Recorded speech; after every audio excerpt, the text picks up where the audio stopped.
And we are back here on the GSMC Football Podcast. And for the fourth part of the show, let's get into talking about the Chiefs-Texans game, shall we? So this is the final game that we did not talk about yet. This was actually the first game to start off divisional weekend, but I kind of put it last just because the other games had more drama, in my opinion. I think most people would agree with that.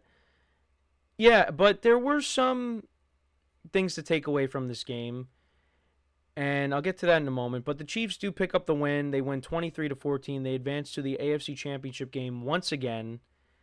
Patrick Mahomes still has never lost in the divisional round, and they will be hosting another AFC Championship game. The Texans still have never won a divisional round playoff game, and they'll have to wait another year. And the Texans did show some fight in this game. You know, there is stuff to build off of from this season for the Texans. Now, their offense, C.J.Stroud, had a sophomore slump, and I'm hoping next year he has a big year, because if you remember, I actually picked him to win MVP. I thought he was going to take that next step. They brought in Stephon Diggs. I thought he was going to have a big year, but he didn't have the year that I thought he was going to have, and a lot of people thought he was going to have. But you know what? They still won their division. They won a playoff game, and once again, missed opportunities. There were some missed field goals in this game. They missed an extra point. They missed a field goal in this game, to make it, to tie the game, to make it 6-6. But, you also had the offensive line struggled. C.J.Stroud got sacked 8 times in this game. 8 times. George Karlaftis had 3 sacks alone. And actually, the special teams in general was just pretty rough for the Texans, because the first play of the game, the kickoff, you had a big return by the Chiefs.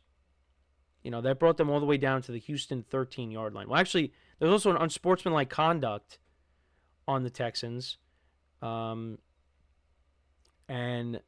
that set the Chiefs up at the 13. But actually, the Texans' defense did a great job, because after all that, big kickoff return, and then you had the unsportsmanlike conduct penalty, the Texans' defense made the Chiefs go 3 and out. They actually had -1 yards on the drive. So that made it 3-0. Then the Texans went 10 plays, 68 yards, and Fairbairn kicks a 30-yard field goal. So that made it 3-3. The Chiefs, they ended up getting a field goal on their next drive. You had a roughing the passer call on Will Anderson on 3rd and 8, and that extended the drive. And Butker, later in that drive, kicked a 36-yard field goal to make it 6-3. And that was the one roughing the passer penalty that, one of the couple of penalties that people did not agree with, I believe. So, yeah, that made it 6-3 Chiefs. Again, Texans, they could have made it 6-6 with Fairbairn. He ends up missing the 55-yarder. And then the Chiefs end up scoring a touchdown on their next drive. He had a 49-yard reception by Travis Kelce, which later in the drive led to a Kareem Hunt 1-yard touchdown. So that made it 13-3. It was 13-6 at the half. And then the Texans, they had the ball for almost the entire third quarter. They went 15 plays, 82 yards, and that led to a Joe Mixon touchdown from 13 yards out. And then Fairbairn misses the extra point. So it was 13-12. But then the Chiefs responded. They went 13 plays, 77 yards down the field. And there was an unnecessary roughness penalty that was called in this game, where you had 2 Texans defenders collide with each other with Mahomes underneath because he was sliding, and they called an unnecessary roughness penalty. And Mahomes I got great. I mean, he did get hit, but it was more of just the 2 Texans defenders colliding with each other. So they called that. So that put them in better field position. They went for it on 4th down later in the drive, and then eventually Mahomes connected with Travis Kelce for an 11-yard touchdown. As he's getting tackled, he connects with Kelce, and that made it 20-12. The Texans, they went for it on 4th and 10 from the Chiefs' 44-yard line, and Stroud took a big sack. Actually, the Chiefs ended up punting, so it didn't really amount to anything. But later in the game, Butker kicked another field goal. That made it 23-12. The Texans then ended up fumbling. They went for it on... Actually, no. The field goal ended up getting blocked. Yeah, so really, you had a missed extra point, missed field goal, a blocked field goal, and then for people that had, some wagers on this game, the spread was 9.5, and it was looking good until, and one of my friends, was affected by this. The Chiefs ended up, punting, but they held on to the ball. The punter ended up holding on to the ball, and he ran out of the end zone for a safety, so that made it 23-14. So, if you had the Chiefs plus 9.5, or actually no, Texans plus 9.5, you had to be happy. But if you were the other way, you had to be devastated on that bad beat. But yeah, the Chiefs get the win, 23-14. Mahomes 16-25, 177 yards, 1 touchdown, no interceptions. Really didn't have a big game. That's the thing. Other than the penalties, there really was not much to talk about with this game. I mean, yeah, C.J.Stroud got sacked 8 times, but there just really wasn't anything memorable about this game. Because the other 3 games, there was drama. This game, there really wasn't anything worth noting other than, I guess, the penalties that many people are complaining about. But on the ground, Chiefs only ran the ball for 50 yards. Kareem Hunt had 44 yards on the ground. Isaiah Pacheco only 18 yards on the ground. Mahomes had 14 yards on the ground. He had a 15-yard scramble in this game. Travis Kelce, a big day, 7 receptions for 117 yards and a touchdown. Xavier Worthy had 5 for 45. Noah Gray, 3 for 13. And Kareem Hunt, 1 for 2. Other than that, you had Marquise Brown, 2 targets, no receptions. DeAndre Hopkins, 1 target, no receptions. Isaiah Pacheco, 1 target, no receptions. Samaje Perine, 1 target for no receptions. Juju Smith-Schuster, 1 target, no receptions. So you really only had 4 guys involved in the passing game. 2 tight ends, a running back, and 1 receiver, Xavier Worthy. For the Chiefs defense, like I said, 8 sacks. We went over that. Butker, 3 for 3 on field goals, 2 for 2 on extra points. And then for the Texans, you had Stroud going 19-28 for 245 yards. Joe Mixon, 18 carries for 88 yards and a touchdown. Nico Collins had 5 receptions for 81 yards. Dalton Schultz, 4 for 63. Xavier Hutchinson, 4 for 52. John Mechie, 2 for 35. Texans defense, 3 sacks of Mahomes.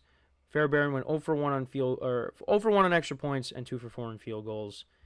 And yeah, Texans are going home.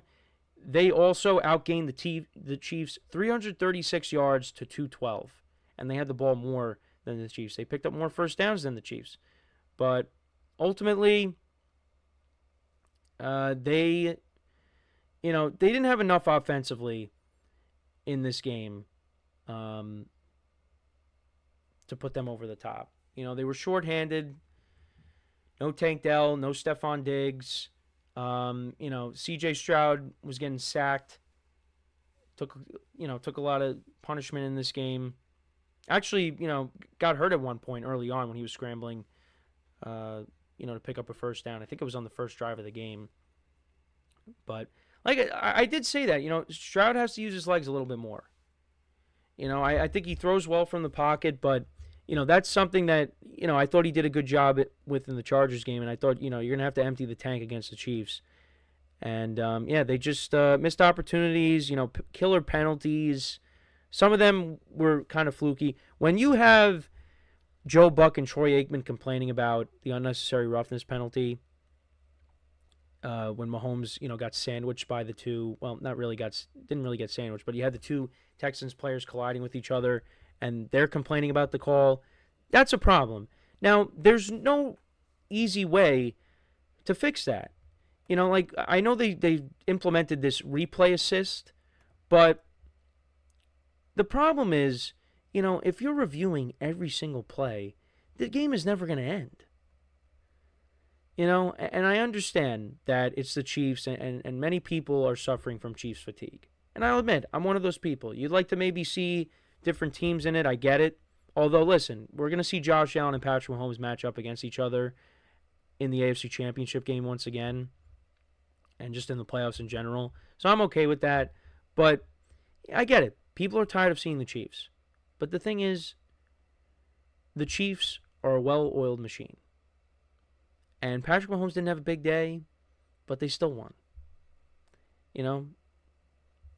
they're a good team. They're a very good team.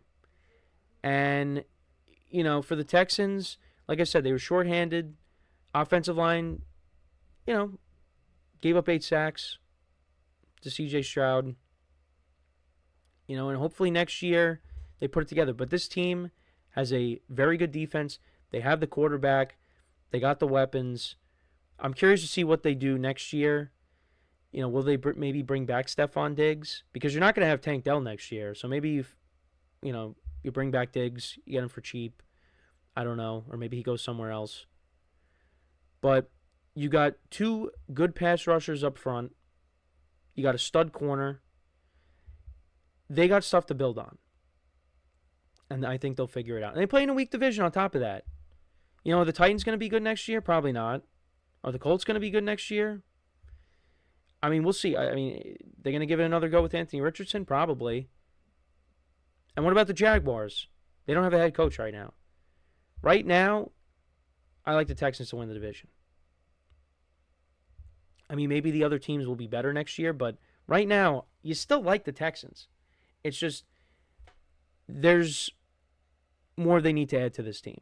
But the defense kept them in the game. Give the defense credit. It's just the offense just didn't have enough. So we'll see how they bounce back next year. But listen, same story, different year when it comes to the Chiefs.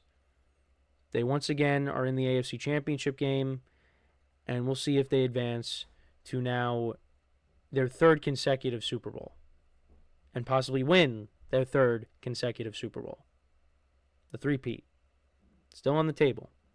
Now, I had them winning the whole thing before the year started, so I'm going to stand by that. My Super Bowl prediction between the Lions and the Chiefs took a massive hit over the weekend, but we still have the team that I have winning the Super Bowl in it. So we'll see what happens from this weekend. But yeah, let me know what you guys think about this game. And again, any of the games that we talked about already, let me know your thoughts from them in the comments. So we are going to take our final break of the show, and then when we come back, we will also talk about the national championship game. We'll talk about Ohio State winning it and how that game kind of unfolded. So for one final time today, make sure to stick around, and we'll be right back here on the GSMC Football Podcast.